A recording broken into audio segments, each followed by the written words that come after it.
Why do you think Tiny Bones is small? Like, I've never considered that. like, is Tiny Bones a child? I mean, it's very humanoid. Right? It's not like it's a different... I mean... Huh.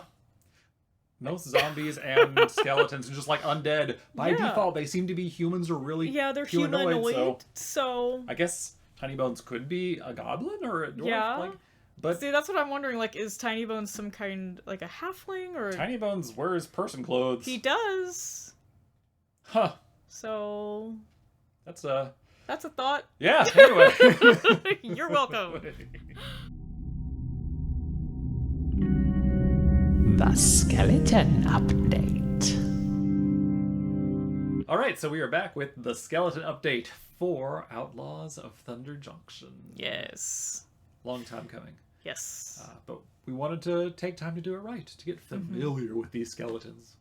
Yeah, we had a lot to think about. Yeah. But obviously, the centerpiece is Tiny Bones, right? Tiny Bones, the pickpocket. The first time Tiny Bones has been in a premium set, as opposed like Jumpstart. Yeah, because Tiny Bones debuted in Jumpstart and then has been in a secret lair. Yep. But we have not had Tiny Bones in a standard legal set. Yeah. And here we go. Yeah. And we have not one, but 2 art treatments for Tiny Bones. Yeah, we did our best art of the set video a week or 2 ago, and I very early in that process just thought to myself, Tiny Bones is not eligible for this because we're going to talk about it in this episode. But it's also great. Like, he would have been a contender.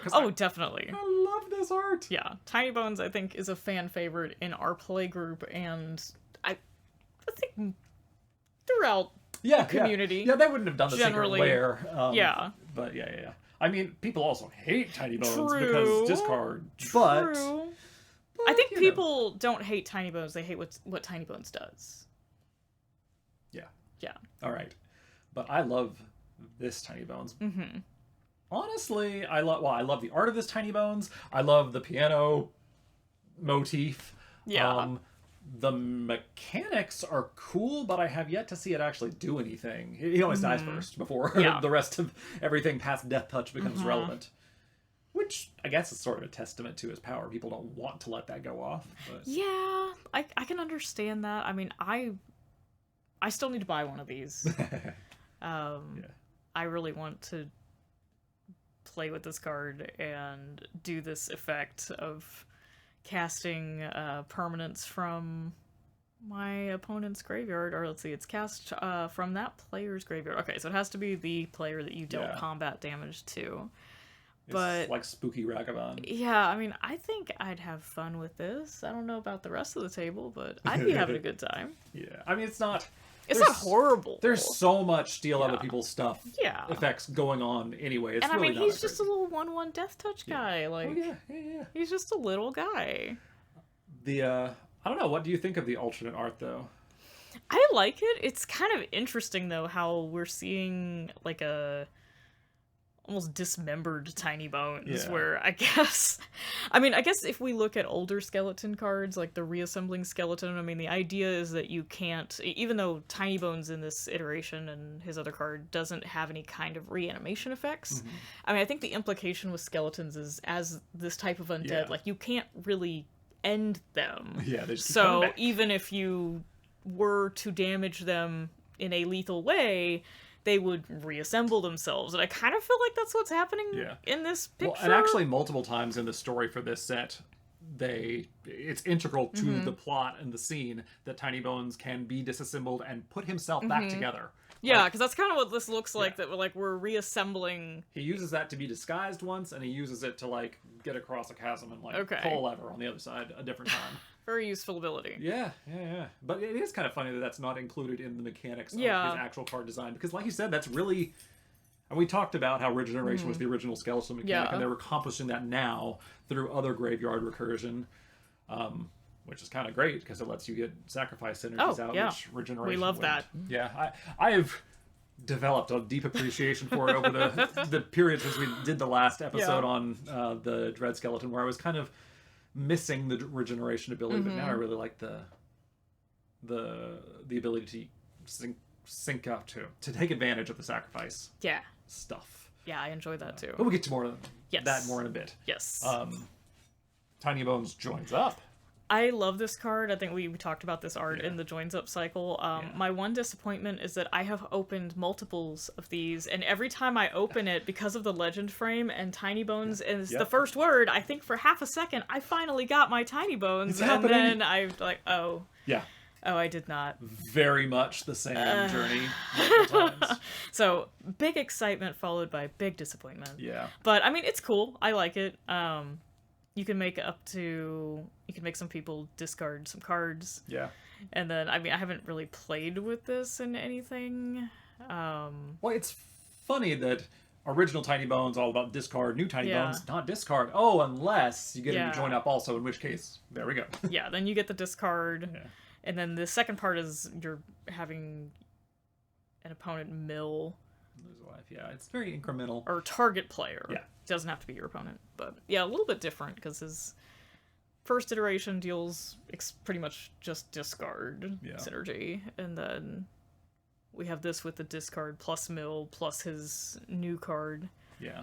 With Death Touch and kind of reanimation. We're reanimating permanents. So. Right, yeah. Just other ones. Mm-hmm. You can reanimate old Tiny Bones with new Tiny Bones if your opponent has old Tiny Bones. Oh, that's true. That's not so great. Anyway. It's not, but it's neat. I mean, it's neat if it happens, but it's not... You can't engineer it Yeah, you can't force that to happen, but wouldn't it be cool? All right, shall we talk about other... Yeah. So there are some... There's not a lot, but there are some other skeleton-related cards in this set. Actually, I guess we should talk about the other skeleton. Yes, there are. There's Forsaken Miner, who's a skeleton rogue. Yeah, I think this is the only one in the main set, right? Who's not legendary. Yeah. Yeah. Other than Tiny Bones, it's the only just regular skeleton creature in the main set. Yes. And it is just a variation, I'd say, on the reassembling skeleton model, where instead of just paying mana. Yeah, you also have to commit a crime. Yeah, but it's cheaper. So it is. It's cheaper, but it's harder to pull off. Yeah. Yep. Yeah, you already have to have that committing a crime synergy, which, I mean, to be fair, we're probably going to target an opponent's... I don't know. The experience of drafting in this set has really pointed out to me how you really... That does happen in games of Magic, but if you're in a crime synergy deck, you kind of have to make sure you have enough of that to get exactly cards like this one to actually, carry their weight. Yeah. So I have liked this Bony Boy in a few decks in draft. Yeah. Which is the only place I've gotten... Well, no, not the only place I've gotten to play him. I've played him in a little standard too. Okay. But primarily in draft. And yeah, he's fine there. Aesthetically, though, what do we think is his aesthetics? The skeleton miner with his pickaxe. Mm-hmm. I think he's cool. I like him. Yeah. Very metal album cover. Yeah, he does kind of look like he's on a metal album. Yeah. I guess he's a little less action-oriented than that kind of thing. Yeah, he doesn't quite have the intensity in his vibe. This is like what a character on a metal album cover is doing in a candid photo. Yeah. Just going about their day. Yeah, this is just a day in the life. Yeah, he's a model when he can, but he can't make his living at it completely, so he has to mine in the evenings. Yeah. Yeah, that's his bread and butter, if you will, is his mining job, and then he's got his modeling career that he's trying to get off the ground. Right. Yeah. What is is that hair or a beard? I know we've discussed in the past, why do these skeletons have beards, like in Throne of the Grim Captain and stuff. And sometimes it just looks cool, and I think this looks pretty cool. I think it's probably just a looks cool in this. I don't know if that's hair or like in Tiny Bones' art, there's kind of like blue energy around him. Yeah, well, especially on the both of them. Yeah. I can't tell if that is something similar, like wispy stuff, or if that's meant to be hair. Yeah. It does look kind of hair-like, but what's it growing out of? Is it part of the hat? Well, I think there's some like glowing red ember. That's the spooky energy because it's coming out of the eyes and everything. That's cool too. Yeah, it's kind of giving a little bit of like, Ghost Rider. Yeah. But it resembles the Hellspur's armor, but this one's coming from actually in his face. I was really confused what was going on in this whole set with all these glowing lava people. I'm like, is this a different like species. Yeah. But no, it's actually like the Hellspear's armor has that visual effect. Yeah, this looks like it's inside of his like rib cage and you can see it in his eye sockets in the mouth area. Yeah.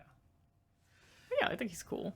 Yeah. Yeah, he's a good addition to just that getting that that critical mass of skeletons who have the current type of return from the graveyard mechanic. We'll talk about that a little bit more later. But then I think the only other skeleton-focused card in the main set is Gisa, the Hellraiser. Yes. Which is a card I love. Yeah, so she has some skeleton support here. She's kind of a skeleton lord for skeletons and zombies. Yeah. Giving them 1/1 and menace, which is pretty cool. Yeah. But that's about it. So she will help produce some more zombies, but she will not produce skeletons for you. I was a little bit disappointed by that, because I think this was, I forget what the blurb was that he used, but Rosewater does his preview articles, you know, this big bullet list of crazy things coming in the next set. Yeah, things to anticipate. And he mentioned a zombie and skeleton creature, and I do like her, but I wish she made skeleton tokens instead of zombie tokens. So we have so much zombie support. And I have a zombies commander deck. I love it, but we need more skeleton. Yeah, skeletons much more badly deserve more love. Yes. But it's a pretty fun card. It's fun in draft. I don't remember if I've gotten out a commander too. You know, I know I have one, but I don't think I'm playing it in any decks right now. I love the art on the wanted poster version. Yeah. She always just looks like she's having the best time. Oh yeah. Again, you had her in your favorites art for Lively Yes, Birds, I did.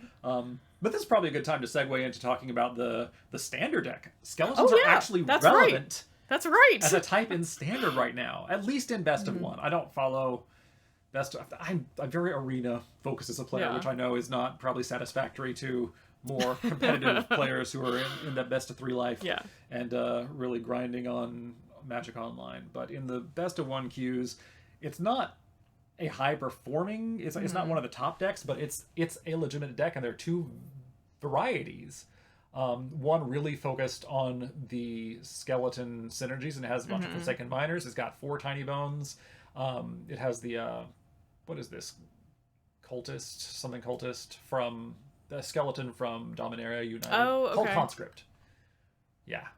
And so that you got 12 1-drops between Tiny Bones, the Forsaken Miner, and the Cult Conscripts. And then you have 4 Gisas and some removal spells. And the Tiny Bones joins up, and the that wonderful enchantment we talked about in Ixalan, which was Corpses of the Lost. Oh, okay. That's so cool. When I saw this deck was a thing, I immediately tried to build it, and I was a few wild cards short. So I played like 2/3 of the deck, and it just wasn't really getting there. And like, I am not a great standard player. This is partly just on my skill level. I've won an occasional game with it, and it is really cool when it goes off, but basically it's really hard to get up to the 5 mana for Giza. It's hard to live that long. And that's really disappointing for me, because I really want to cast Giza and then watch her go off. But that's just, 5 mana says a lot in that world, especially if you're playing an otherwise aggro-focused deck. Yeah. As I've gotten closer to filling out the deck as designed with all the wild cards, it's gotten a little better.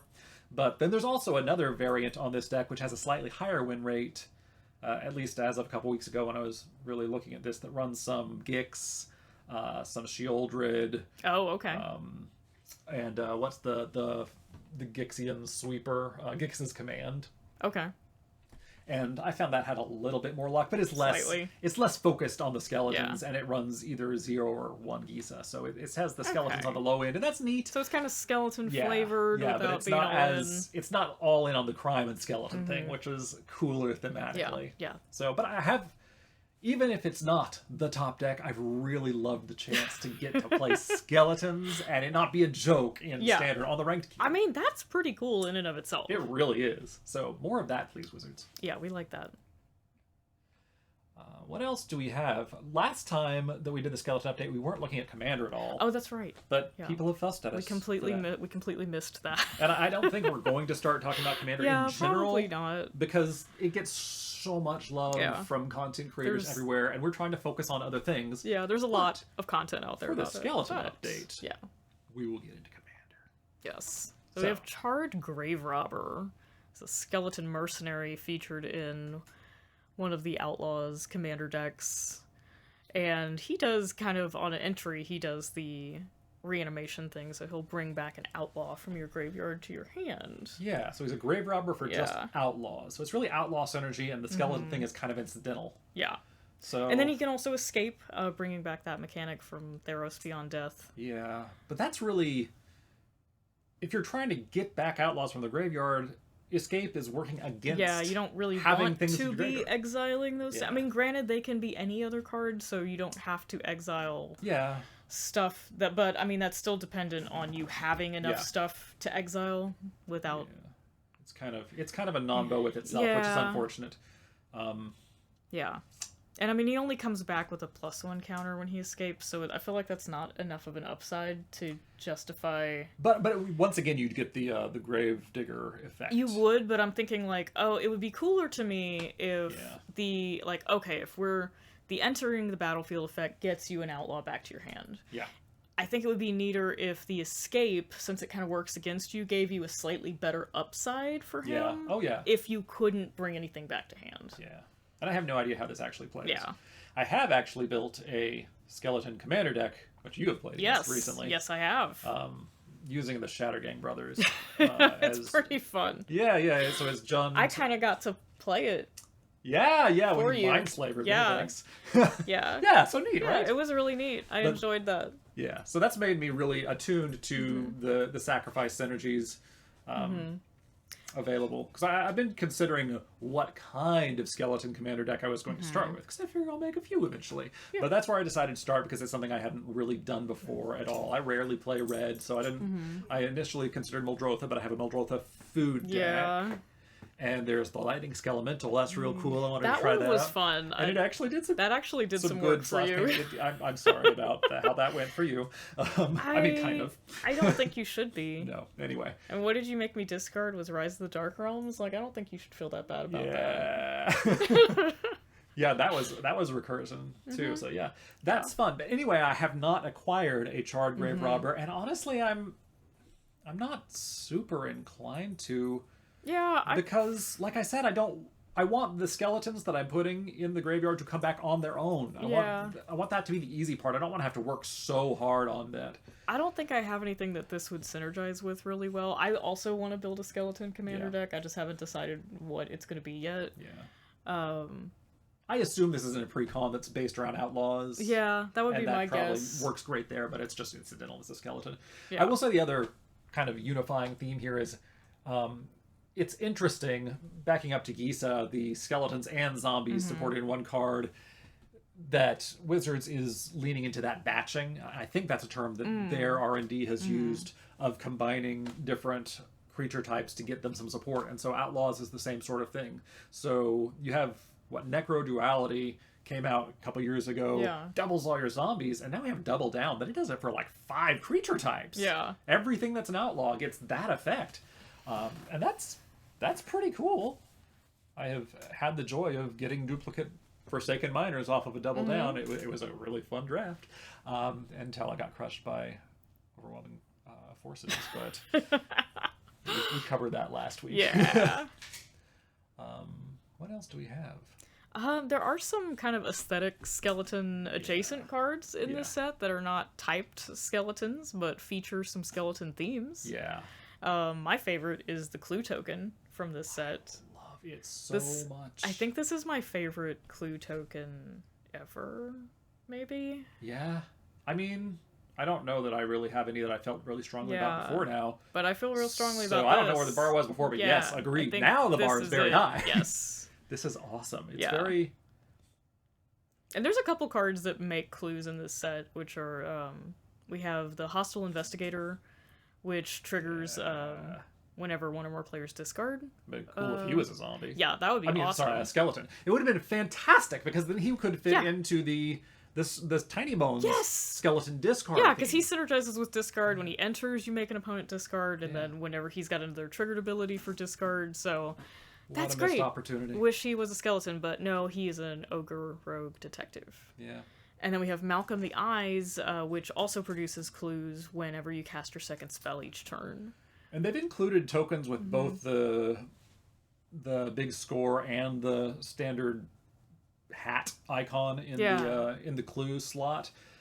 So I'm kind of surprised that they have the I assume it's because Malcolm existed, and so maybe they only put the big score icon on the tokens that aren't made, like a blood token isn't made by the main set, so the blood token has the big score icon. But okay, I could see that. I don't know. I mean, I guess Malcolm's a rare, so you won't see Hostile Investigator nearly as often, but I feel like Blue-Red is so bad in draft that I have seen Hostile Investigator more than I have Malcolm in draft. And I've seen his clue tokens multiple times. I don't know if I've ever seen a Malcolm make a clue token, but I do have this clue token, and I have really enjoyed playing it with that Skeleton Commander deck.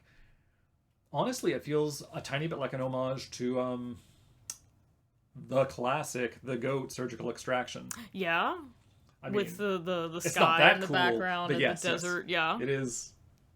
It's real nice. Yeah, I really like the sky gradient, kind of a sunset look there. You can sort of see the stars peeking out in the corner. It's not really the same style artistically, but the colors that they use here and the desert with that sky and kind of the surreal look of the hand holding... Surreal, like Dali-esque surreal. I'm not sure what it is that's making me make that connection, but it's definitely there. This kind of reminds me of that, too. There's a couple Salvador Dali paintings that this sort of brings me back to. But I really like it. I think it's very striking, and it's a really cool token to... A lot of, like... Clues are kind of like, what is a clue? It's kind of a nebulous, like, we could represent it, and they've represented them in a lot of different ways. Like I think they debuted in, was it Eldritch Moon or Shadows over Innistrad during that block. They were mostly just different objects that kind of had the Eldrazi mutation. They had the clue stone on a lot of them. Yeah, the clue stones were there. I think there was like a magnifying glass on one of them, maybe. Okay. There was something, they were all kind of tied into that. Like, that was the whole theme of that set was like, what is this weird sort of eldritch mystery that we're dealing with? Yeah, the cosmic horror theme. Yeah, the cosmic horror. So they all kind of had that. There was no like single representation though. So I do kind of like that about clues, is that it gives more... That and food. They've also... Yeah, I think treasure. Food and Those treasure. are like the big three, right? They have some nice wiggle room of like, how do we want to depict this for this set? In the same sense that they've used lands to really flesh out the world, but they're doing the same thing with these tokens. I like that a lot. I do too. This is really cool. I'm always really excited to see tokens for a new set. I don't always have them with me, but whenever I do play a card, like if I were to play Malcolm or the Investigator, I know a lot of times we use Infinitokens to make it easier, but I do really like having the token that something produces and being able to pull that out and play it. Yeah, I opened that one and I didn't even have to buy that one. I'm just so delighted. Yeah, that's lovely. In there with the Shatter Gang deck.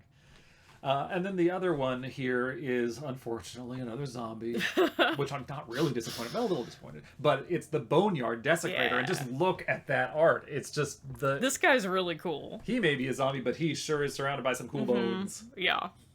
I love this art. Yeah. I love the vultures, too. I didn't actually notice them initially. Yeah. It's a very different kind of environment than most of the set. Yeah. Like the storms. I've not seen storms anywhere else in this set, have we? I don't know that we have. But I mean, deserts, you think of, clear skies, sun beating down, and here's something else. Yeah, I really like this landscape. What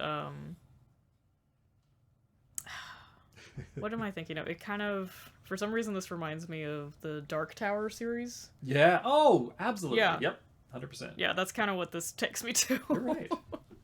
Yeah, and I don't know what kind of skeleton it is he's standing next to. I mean, he's standing next to, like, a huge pile of bones, but the really large skull that he has his hand on, like, I don't know what that is, but that's cool.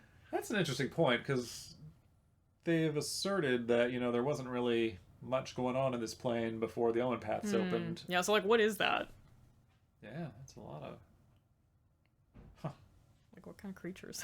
I don't know, it got picked clean fast enough. Yeah. All right, and then there were a few cards from the set that have nothing to do with skeletons directly, but do play really nicely with creatures that you don't mind sacrificing. And those are the Gitrog and Rakdos, both returning fan-favorite characters. But I have them both in that commander Yeah, I was deck. Gonna say, don't you have both of those in your Shattergang deck? And they have both just played incredibly. I would love it if skeletons are fleshed out enough to not need support from other things. But right now, they're kind of one trick. We've just got 10 to a dozen small creatures that are good at bringing themselves back from the graveyard. That's what they do. Yeah. And it'd be great if the whole discard thing builds up and, you know, in 5-10 years we could have a fully fleshed out skeletons deck that just doing their own thing. But right now, having a plus B sacrifice theme, and these are just fantastic sack outlets. You can really mess up your opponents. They've got evasion. They've got card draw. Yeah, they're really solid on their own. Yeah, and they both have a good history behind the characters that make them fun to play. Well, I think that's where everything. That's all of the thoughts I had on skeletons in this set. Anything else? Yeah, I think that's everything we have for Thunder Junction. Yeah. So we could talk about Tiny Bones for hours. Maybe we should get on that soon.